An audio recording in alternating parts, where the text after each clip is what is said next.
ناظرین اکرام، اس دنیا کے اندر اگر دیکھا جائے ہر انسان پریشانی میں مبتلا ہے، ہر انسان غم میں مبتلا ہے۔ جو تمام پریشانیوں کا جو حل ہے وہ یہ ہے کہ اللہ اس کے رسول صلی اللہ علیہ وسلم کے بتائے ہوئے کاموں میں ہمیں لگ جانا چاہیے۔ حضرت ابوبکر صدیق رضی اللہ تعالی عنہ فرماتے ہیں کہ جو بندہ اللہ تبارک و تعالیٰ کے کاموں میں لگ جاتا ہے تو پھر اللہ تبارک و تعالیٰ اس بندے کے کاموں میں لگ جاتا ہے۔ سبحان اللہ۔ پیارے اسلامی بھائیوں، مسلمانوں کے لیے سب سے پہلا جو فرض ہے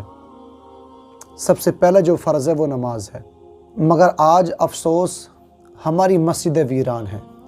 یقیناً نماز دین کا ستون ہے، نماز اللہ تبارک و تعالیٰ کی خوشنودی کا سبب ہے، نماز سے رحمت الہی نازل ہوتی ہے، نماز سے گناہ معاف ہوتے ہیں، نماز بیماریوں سے بچاتی ہے، نماز دعاؤں کی مقبولیت کا سبب ہے، نماز پڑھنے سے روزی میں برکت ہوتی ہے، نماز اندھیری قبر کا چراغ ہے، نماز عذاب قبر سے بچاتی ہے، نماز جنت کی کنجی ہے، نماز پل صراط کے لیے آسانی ہے، نماز جہنم کے عذاب سے بچاتی ہے، نماز پیارے آقا صلی اللہ تعالی علیہ وسلم کی آنکھوں کی ٹھنڈک ہے۔ نمازی کو آقا صلی اللہ علیہ وسلم کی شفاعت نصیب ہوگی، اور نمازی کے لیے سب سے بڑی نعمت جو ہے وہ بروز قیامت اللہ تبارک و تعالیٰ کا دیدار نصیب ہوگا۔ سبحان اللہ۔ پیارے اسلامی بھائیوں، نمازی کے لیے سب سے بڑی جو نعمت ہے وہ یہ ہے کہ اسے بروز قیامت اللہ تبارک و تعالیٰ کا دیدار نصیب ہوگا، لیکن پھر بھی اس کے باوجود ہمارا دل نماز پڑھنے کو نہیں چاہتا۔ ہم پریشانی اٹھانا تو گوارا کر لیں گے، لیکن رب تبارک و تعالیٰ کی بارگاہ میں اپنی پیشانی کو جھکانا گوارا نہیں کر سکتے۔ پیارے اسلامی بھائیو، ہمارا دل اندر سے کتنا مردہ ہو چکا ہے، ہمارا دل کتنا مردہ ہو چکا ہے، ہمیں احساس بھی نہیں ہوتا۔ بے نمازی کے تعلق سے میرے آقا صلی اللہ علیہ وسلم ارشاد فرماتے ہیں کہ جو شخص ایک وقت کی نماز کو چھوڑ دیتا ہے اس کا نام جہنم کے دروازے پر لکھ دیا جاتا ہے۔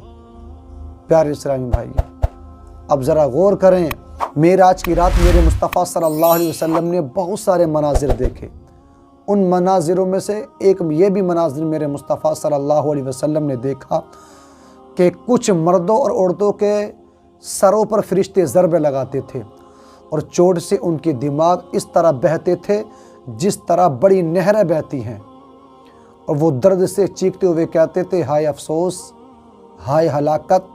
حضرت جبرائیل علیہ السلام نے ارشاد فرمایا، یا رسول اللہ، یہ لوگ وہ ہیں جو وقت گزار کر کے نماز ادا کرتے تھے۔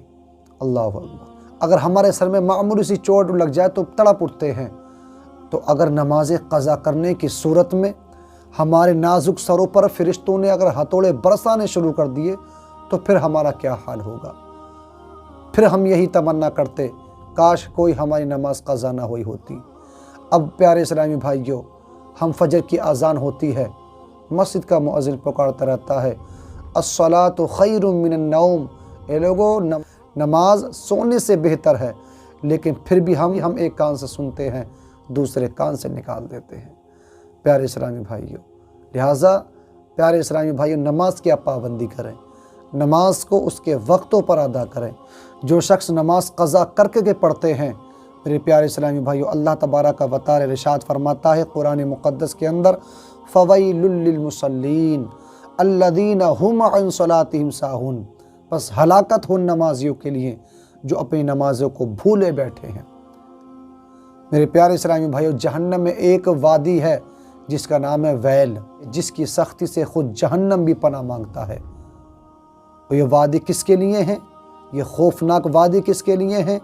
یہ وادی ان کے لیے ہے جو جان بوجھ کر نماز قضا کرنے والے ہیں، یہ اس کے مستحق ہیں۔ اللہ اکبر۔ قصداً نماز قضا کرنے والوں کے لیے احادیث میں بھی عذاب وارد ہوئے ہیں، تو لہٰذا پیارے اسلامی بھائیوں، اپنے دل میں خوف خدا پیدا کرو، نماز کی پابندی کرو۔ میرے پیارے اسلامی بھائیوں، یہ وعدے کس کے لیے ہیں؟ اس کے لیے ہیں جو قضا نماز پڑھنے کے باوجود بھی پھر بھی اس کے حقدار بن جائیں گے۔ وقت گزار کر کے جو انسان نماز پڑھتا ہے، اور جو انسان بالکل ہی نہیں پڑھتا، تو پھر آپ اس کا اندازہ خود ہی لگا لیجیے کہ پھر اس کا کیا حال ہوگا۔ جہنم کی جو وادی ہے اس کے لیے ہے کہ نماز تو پڑھتا ہے مگر وقت تو گزار کر کے نماز ادا کرتا ہے۔ تو پیارے اسلامی بھائیوں، یہ وادی ایسی ہے جس سے جہنم بھی خود پناہ مانگتا ہے۔ اللہ اکبر۔ تو پیارے اسلامی بھائیوں، آج کی ویڈیو میں اتنا ہی۔ ویڈیو آپ کو اچھی لگے تو لائک کریں، کمنٹ کریں اور چینل کو ضرور سبسکرائب کریں۔ السلام علیکم ورحمۃ اللہ وبرکاتہ۔